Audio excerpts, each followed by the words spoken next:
شخص نے عرض کی یا رسول اللہ صلی اللہ تعالی علیہ وسلم دل سخت ہو گیا ہے، تو اللہ کے حبیب علیہ السلام نے اسے علاج بتایا، فرمایا موت کو کثرت سے یاد کیا کر، دل نرم ہو جائے گا۔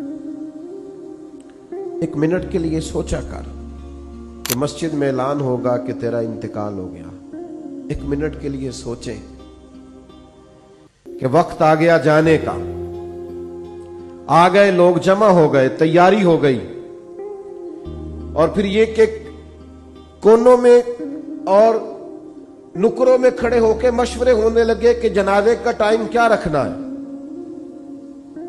اور پھر یہ کہ تصور میں اس بات کو لانا کہ سبھی موجود تھے اور سب کے سامنے قبر بنائی گئی اور قبر میں رکھا گیا اور قبر کو بند کیا گیا۔ یہ وہ تصور ہے جو دل کو نرم کرتا ہے۔ یعنی وہ اورنگزیب عالمگیر نے دنیا سے جاتے ہوئے کہا تھا کہ میرے دونوں ہاتھ کفن سے باہر نکالنا، لوگوں کو پتا چلے اتنا بڑا فرما روا دنیا سے جا رہا ہے اور خالی ہاتھ جا رہا ہے، کچھ لے کر کے ساتھ نہیں جانا، کچھ بھی۔ یہ تصور جب انسان پکا کرتا ہے نا کہ میں نے جانا ہے، دل نرم ہو جاتا ہے۔ لیکن یہاں جانے کا ارادہ کس کا ہے؟ کوئی پروگرام نہیں۔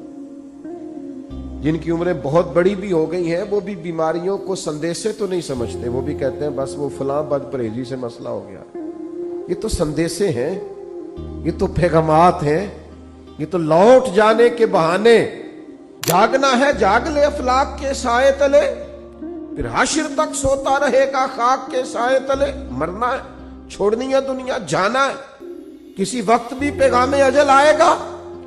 اور جن کو مر جانا ہو وہ اس طرح نہیں جیا کرتے، وہ مرنے کے بعد کے لیے بھی کچھ تیاری کر کے رکھتے۔ کتنی لمبی زندگی، مثلا کتنی، آج تو جو 100 سال کا ہو جائے وہ لوگوں کو عجیب لگتا ہے، کہتے ہیں جی ماشاءاللہ 100 سال عمر۔ اچھا جی واقعی؟